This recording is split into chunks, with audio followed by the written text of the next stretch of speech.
mean that India is a motherland and Israel is a fatherland? इसका मतलब क्या है? वो अमेरिका में बैठे भारतीयों को नहीं समझ में आ रहा। और वो विजेंद्र सिंह, आपके लोकसभा बीजेपी में लोकसभा सदस्य विजेंद्र सिंह जी, अब नहीं है बीजेपी में, उनका हरियाणा में भाषण हुआ भी, वो भाषण आपने सुना, वो सब सोशल मीडिया पर बहुत वायरल है। उन्होंने गांव के लोगों की सभा थी बहुत बड़ी, उसमें कहा कि भाई इसका मतलब ये हुआ कि बापू तेरा इजराइल है, मदरलैंड मातृशक्ति तो हम है और बापू इजराइल। ये यहूदी हमारे कब से पूर्वज हो गए? हम वसुधैव कुटुंबकम के व्यक्ति थे, हम सबके पूर्वज और पुरखे थे। भारतीय ऋषि, भारतीय संत महात्मा वो पूर्वज थे। यहूदी हमारे कब से पूर्वज हो गए और बाप हो गए? इसका अर्थ क्या? ये भाजपा को स्पष्ट करना चाहिए कि कब से यहूदियों को। अस्सलाम वालेकुम मज़ेदार गिरामी, आज की इस इंटरेस्टिंग वीडियो में मोदी ने जो कहा है कि इसराइल हमारा फादरलैंड है, इस पे इंडिया वाले परेशान हो गए। भाई हमारी माओ ने या यहूदियों के साथ राब्ता ताल्लुक तो नहीं क्रिएट किया है, ये तो शुक्र है कि हमारी माएँ बहनें वहाँ नहीं गई गंद करने के लिए। फिर वो हमारा बाप कैसे बन गया? वो हमारा बाप कैसे बन गया? ये मोदी क्या बोल रहा है? एक बात। दूसरी बात ये कि अल्लाह ताला ने कुरान पाक में फरमाया वला तजिदन्ना अशद्दन्नास अदावतन लिल्लज़ीना आमनुल यहूद वल्लज़ीना अशरकू, मुसलमानों तुम्हारे सबसे बड़े दुश्मन यहूदी और हिंदू हैं, मुशरिक जो बुतों की इबादत करते हैं। अब ये बात क्यों फरमाई? क्योंकि माजी में हिस्ट्री में चलता हुआ यही आ रहा है। अब तो हद हो गई, उधर इसराइल इधर इंडिया, ये दोनों मिलके आ गए हैं पाकिस्तान के सर पर। और पाकिस्तान मुस्लिम कंट्री है। ओ भाई आइए देखते हैं वीडियो को। इस ने पार्लियामेंट में खड़े होकर मोदी को क्या सुनाया है। वीडियो को लाइक करें, चैनल को सब्सक्राइब करें, वीडियो को व्हाट्सएप पे जरूर शेयर करें, कमेंट करके बताइएगा वीडियो कैसी लगी। आइए देखते हैं। मैं विनियोग विधेयक पे बोलने के लिए खड़ा हुआ हूं। सर देखिए, मैडम देखिए ना, इधर इतना शोर कर, मेरा टाइम अभी नहीं जुड़ना चाहिए। ये टाइम जो है आप कम करें। ये देखिए क्या हो रहा है। ये जी आपका हो गया भाषण, बाहर जाइए। अरे कितनी चमचागिरी भाई है, कुछ तो यार शांत हो जाओ। इन्होंने कहा मैं भी मोदी जी को जानता हूं 30 साल से, तो मैं भी मोदी जी को 30 साल से जानता हूं, और वो उनको इतनी ये पसंद नहीं है जितनी हुई आज। और इसीलिए आप आज मेरी समझ में आया कि आज तक मोदी जी ने जो उन्हें भाषण अच्छा लगता है उसकी ट्वीट करके तारीफ करते हैं, लेकिन शिवराज जी की तारीफ आज तक नहीं की उन्होंने, जबकि इतना लंबा चौड़ा ये भाषण देते हैं। उनके आज कम से कम 200 बार उन्होंने नाम लिया होगा, और ऐसा कर दिया कि 2014 के पहले इस देश में कुछ हुए नहीं था, न बिजली खंबे थे, न बिजली थी, कुछ प्रगति हुई नहीं थी, न रेल थे, न ग्रामीण विकास हुआ था, न सड़क हुआ था, कुछ भी नहीं। यानी देवगौड़ा जी भी सुनते रहे कि वो भी 1 साल प्रधानमंत्री थे, उनके जमाने भी कुछ नहीं। अटल जी भी प्रधानमंत्री थे, उनके जमाने भी कुछ नहीं हुआ। बस सब 2014 के बाद ही हुआ। कमाल है। शिवराज जी ने भी आज क्या भाषण दिया, आप लोग तालियां बजा रहे हो। अरे कुछ तो समझाओ। तो माननीय निर्मला जी नहीं है, मुझे लगता है वित्त मंत्रालय के वित्त राज्य मंत्री जरूर होंगे, तो अपना भाषण शुरू करता हूं कि वित्त मंत्रालय का ये विनियोग विधेयक जो कि एक औपचारिकता है, ये जो है जो अतिरिक्त राशि लेना होता है, जो कि करीब 2,18,000 करोड़ के करीब 2,81,000 करोड़ 200 जो है गवर्नमेंट ने सैंक्शन लिए है। हालांकि इसमें सिर्फ जो है उन्होंने 36,000 करोड़ का जो है चार्ज एक्सपेंडिचर दिखाया, लेकिन ये परंपरा होता है। और मेरा ही मानना है कि वित्त मंत्रालय को ध्यान देना चाहिए कि जो पैसा दे रहे हैं उसकी जो है उसका पूरा डिटेल भी, विस्तार भी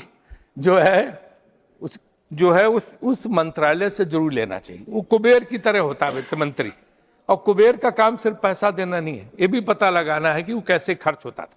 जो काम योजना आयोग पहले करती थी, लेकिन अब वो पूरी तरह से नहीं हो पा रहा क्योंकि योजना आयोग खत्म हो गया, और वित्त मंत्रालय को देखना चाहिए। जैसे उनकी उदाहरण के लिए डिफेंस मिनिस्ट्री, रक्षा मंत्रालय, कल उन्होंने भी जिक्र किया था, शक्ति सिंह जी ने भी इसका, रक्षा मंत्रालय पे जो खर्च है, तो अब आप ये कोई जो है उसके मामले में ये देखना पड़ेगा, नई रणनीति बनानी होगी।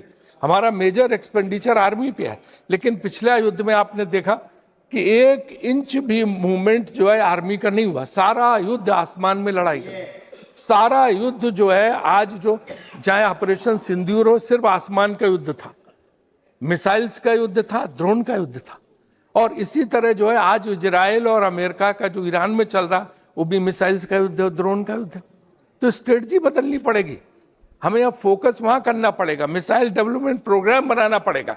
ट्रंप ने कहा था मैं 3 दिन में वार खत्म कर दूंगा, आज 18 दिन हो गए, कर पाए? क्योंकि ईरान का जो मिसाइल डेवलपमेंट प्रोग्राम था इतना बड़ा था कि आज तक वो लड़ रहे हैं, उनका मुकाबला कर रहे हैं। तो इसलिए जो है हमें भी अपनी रणनीति ढंग से सोचनी पड़ेगी कि हम जो पैसा दे रहे हैं अतिरिक्त जो है बजट के प्रावधानों में, तो हम उसको खर्च कहाँ पे करें, मिसाइल डेवलपमेंट प्रोग्राम और उसके साथ साथ जो है टेक्नोलॉजी डेवलपमेंट। इन्होंने कल कहा था कि रिसर्च डेवलपमेंट R&D पे खर्च होना चाहिए, तो मैं भी इस बात का समर्थन हूं कि उसको करना चाहिए।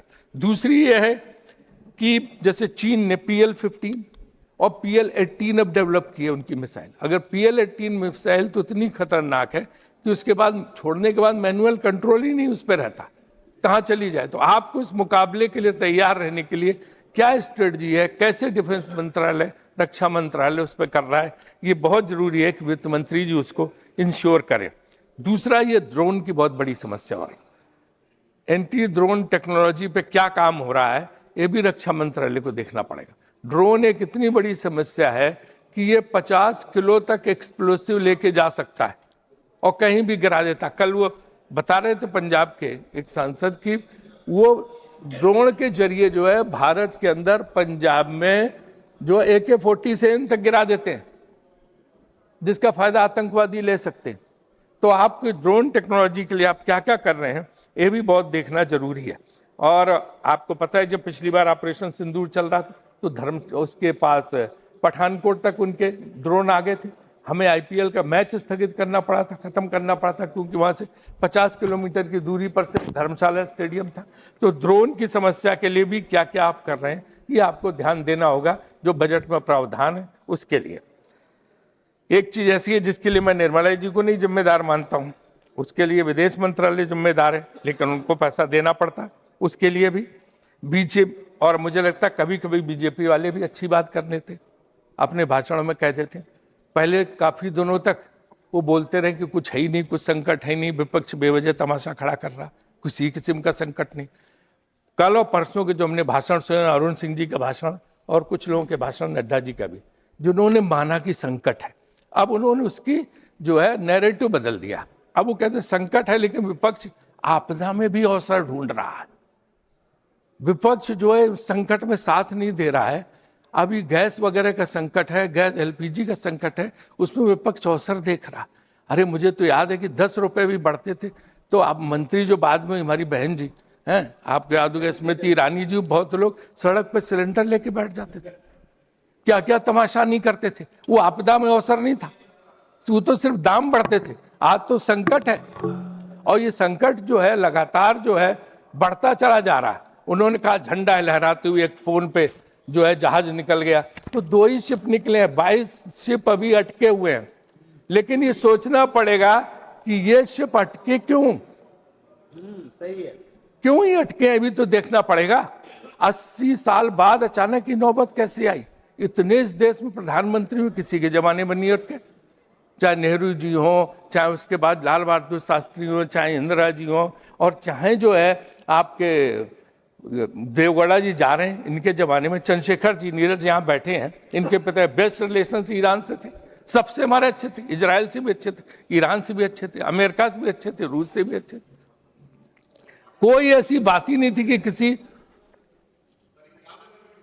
और अन्य कोई प्रधानमंत्री किसी का कोई झगड़ा किसी से था। हमारी नीति ऐसी थी कि सबसे दोस्ती, किसी से झगड़ा ना, हमारे जहाज रुकते थे ना कुछ होते। अब ये एक नया शुरू हुआ कि हमने वो विदेश नीति पूरी तरह से उलट दी। अब हम ऐसे चले गए कि हम बिल्कुल जो है इजराइल के ब्लॉक में शामिल हो गए, उसके गुट में शामिल हो गए। और जो है वो सबीर भाटिया, जिसका हॉटमेल होता है तो बहुत बड़ा IT का है अमेरिका को, उसने एक लाइन लिखी ट्वीट में अपने कि I am still not able to understand what does it mean that India is a motherland and Israel is a fatherland. इसका मतलब क्या है, वो अमेरिका में बैठे भारतीयों को नहीं समझ में आ रहा। और वो विजेंद्र सिंह, आपके लोकसभा बीजेपी में लोकसभा सदस्य विजेंद्र सिंह जी, अब नहीं है बीजेपी में, उनका हरियाणा में भाषण हुआ अभी, वो भाषण आपने सुना, वो सब सोशल मीडिया पर बहुत वायरल है। उन्होंने गांव के लोगों की सभा थी बहुत बड़ी, उसमें कहा कि भाई इसका मतलब ये हुआ कि बापू तेरा इजराइल है, मदरलैंड मातृशक्ति तो हम है और बापू इजराइल। ये यहूदी हमारे कब से पूर्वज हो गए? हम वसुधैव कुटुंबकम के व्यक्ति थे, हम सबके पूर्वज पुरखे थे। भारतीय ऋषि, भारतीय संत, महात्मा वो पूर्वज थे। यहूदी हमारे कब से पूर्वज हो गए और बाप हो गए? इसका अर्थ क्या? ये भाजपा को स्पष्ट करना चाहिए कि कब से यहूदियों को उन्होंने पूर्वज मान लिया। हम पूर्वज थे, भारत के लोग पूर्वज थे, हमारे राम कृष्ण, हमारे ऋषि मुनि वो हम थे जिनका गौरव हमें है। बाकी सब कौन थे पूर्वज हमारे? तो ये एक बहुत बड़ी बात है कि हमारी विदेश नीति में हमने जो कुछ भी किया वो इस तरह का किया कि समझ में नहीं आ रहा कि इसका अर्थ क्या है।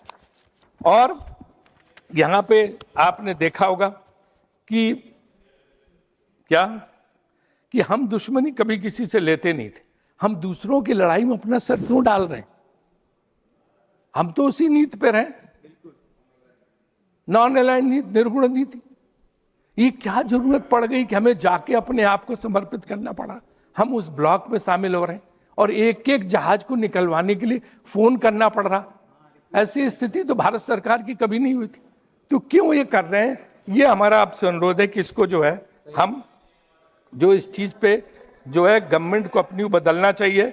आज यहाँ पे बैठे सुधांशु जी सारे लोग हैं, आपको पता क्या असर हो रहा है? आप कहते हैं सब ठीक, एवरीथिंग इज हंकी डोरी। व्हाट इज हंकी डोरी?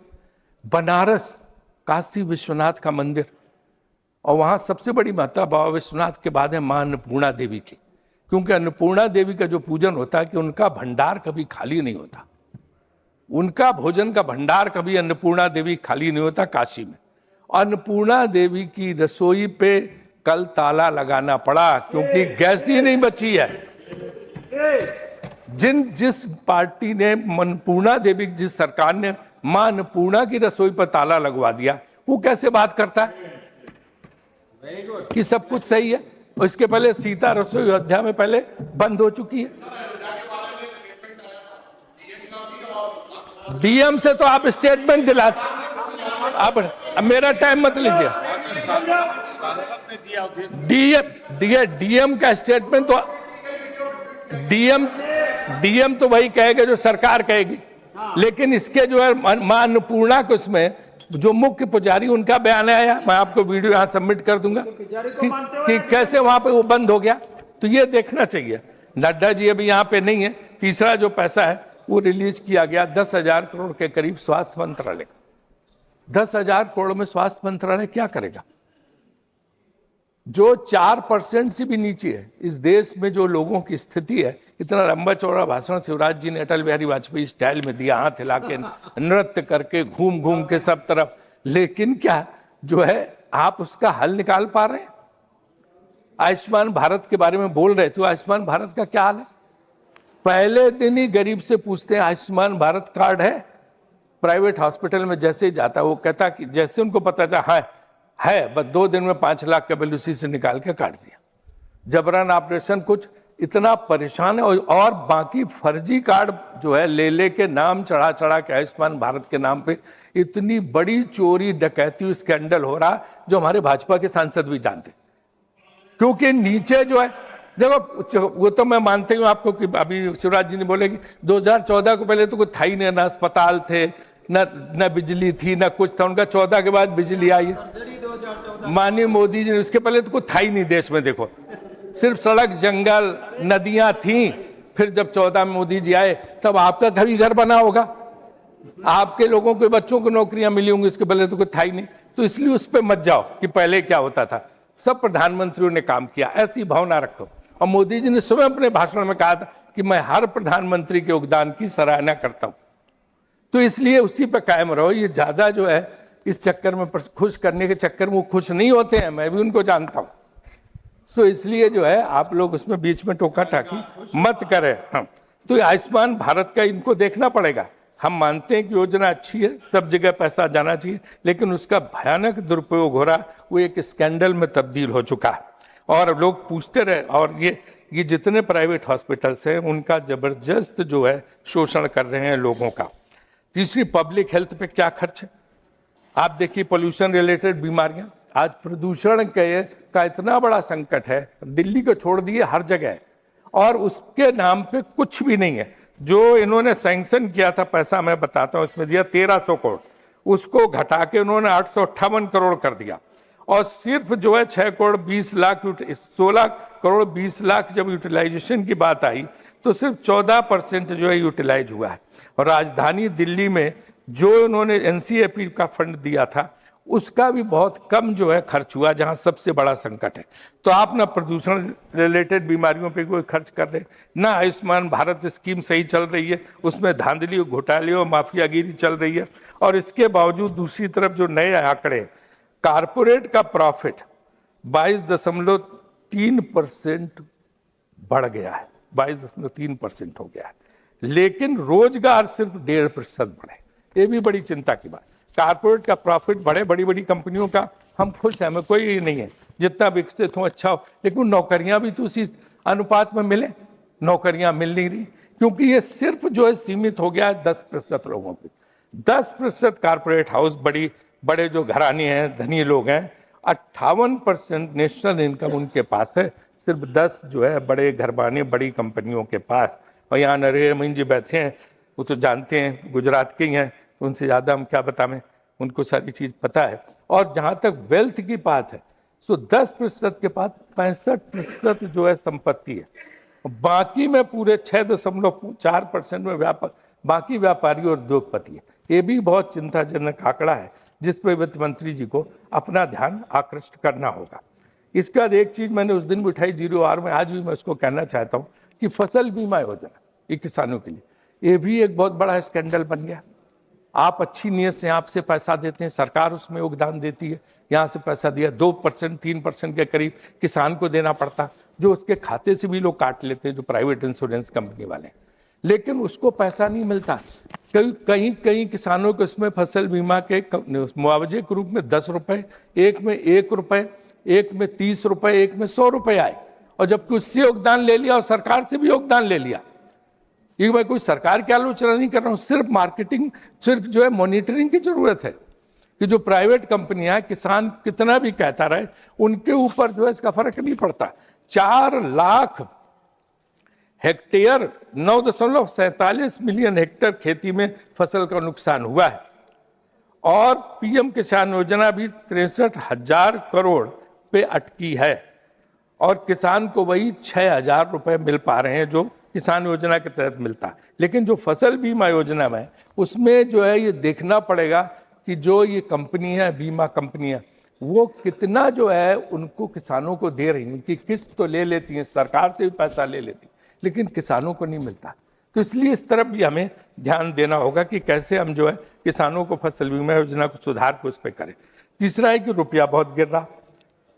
पहले था कि रुपए को हमने देश की इज्जत से जोड़ दिया था, वो हमने नहीं जोड़ा था। आप ही लोगों ने कहा था मनमोहन सिंह का मजाक बनाने के लिए कि जितनी उनकी उम्र हो गई वहां पे रुपया पहुंच गया।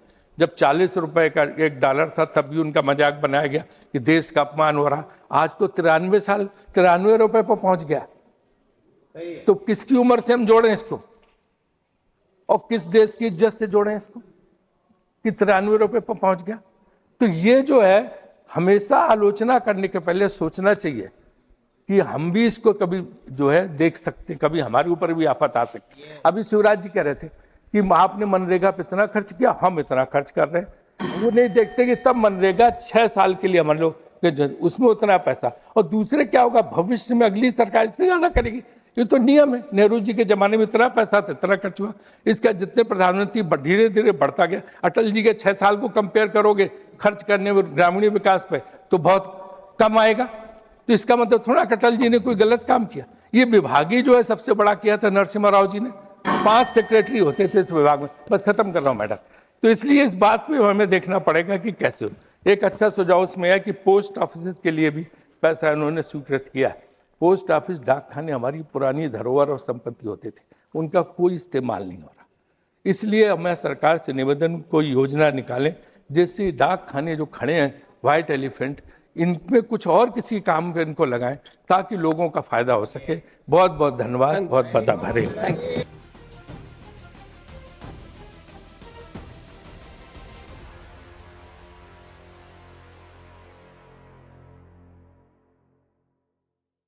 तो नाज़रीन गिरामी, ये थी आज की इंटरेस्टिंग वीडियो। सही बात तो यही है कि मोदी जी जाते हैं इसराइल और वापस आके कहते हैं कि इसराइल हमारे बाप की तरह है।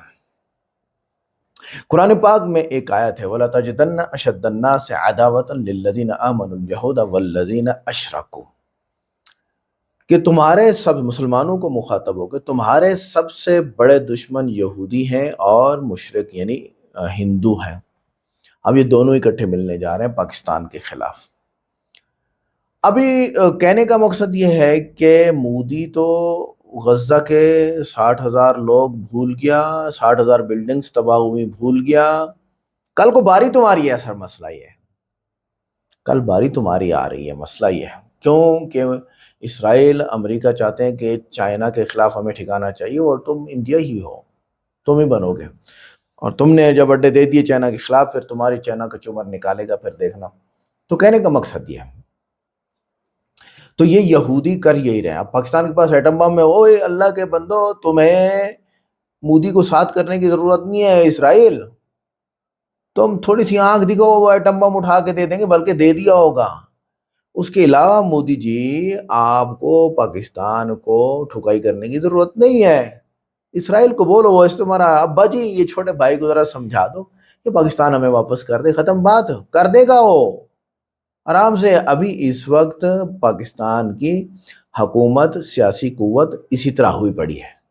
प्यार मोहब्बत से आप वो छुरी दिखाओगे, दे देंगे, टेंशन नहीं करो अभी आप ये करने की। एक बात। दूसरी बात यह है कि इंडिया के साथ क्या होने जा रहा है। जो पार्लियामेंट में खड़े होकर इसने तकरीर किया है, तो सोचने की बात तो है ना ये कि आप इसराइल को पाकिस्तान अपना इंडिया का बाप कह रहे हो और ठुकाई तुम्हारी हो रही है। 7-7, 6-6 राफेल गिर रहे हैं तुम्हारे, और ये इतने हजार, इतने लाख करोड़, इतने हजार करोड़ की ये जो गेमें चल रही है, क्या चल रहा है वो करप्शन। मैं हैरान हूँ या अल्लाह। अब ये सिर्फ इंडिया में तो करप्शन नहीं है, पूरी दुनिया है। पूरी दुनिया के सियासतदान को खत्म करो, जिबा करो इनको। कौन आके करेगा? हजरत ईसा अलैहिस्सलाम। इस्लाम के मुताबिक हजरत ईसा अलैहिस्सलाम तशरीफ लाएंगे और आकर जो है वो क्या करेंगे, तमाम दुनिया के निज़ाम को एक कर देंगे। पत्थर का दौर आएगा, तलवार का दौर आएगा, टेक्नोलॉजी ख़त्म हो जाएगी, इंटरनेट ख़त्म हो जाएगा, और जनाब वाला ये सियासतदान ख़त्म हो जाएंगे। सबसे दिल को सुकून मिलता है कि सियासतदान ख़त्म हो जाएंगे। ये ऐसे हरामी हैं, रात को 180 रुपये पेट्रोल ऊपर चढ़ाया, मज़े किए, पैसा जमा कर लिया, सुबह 80 रुपये गिरा दिया वापस रेट। ये ऐसे हरामी हैं। ये रोटी नहीं खाने देते। ये कहते हैं बाहर ठेले पे जो चटनी बर्गर के साथ मिलती है, वो खाली चटनी ले आओ, बर्गर वहीं रहने दो, रोटी आसपास मिल जाएगी तुम्हें, उसको खाओ बस। एक आदमी मेरे जैसा, आपके जैसा, वो उल्लू का पट्ठा, घर का किराया दे, इलेक्ट्रिसिटी दे, गैस दे, पानी के मसाइल को हल करे, बीमारी को मसाइल को हल करे, एजुकेशन के मसाइल को। और नया ड्रामा देखो, नया ड्रामा यह है कि 3 दिन छुट्टी कर दी और फीस में कोई कमी नहीं है। ये हालात है। अच्छा, पेट्रोल पूरा करने की बजाय पेट्रोल लेके ईरान से वो अमेरिका को बेच दिया और वहां से अपने खाने पूरे कर लिए और वहां को कहा लॉकडाउन करो। ये हरामी है। ये सियासतदान गध हैं, पूरे दिमाग इनका गधों वाला है। ये समझ के आते हैं कि ये 5 साल आए हैं, लूट लो इनको, और अगली बार इनके वोट से तो आना नहीं, हमने तो बेईमानी करके फिर आ जाना है। वीडियो कैसी लगी? वीडियो को लाइक करें, चैनल को सब्सक्राइब करें, वीडियो को व्हाट्सएप पे जरूर शेयर करें, कमेंट करके बताइएगा वीडियो कैसी लगी। मिलते हैं नेक्स्ट वीडियो में। अस्सलाम वालेकुम।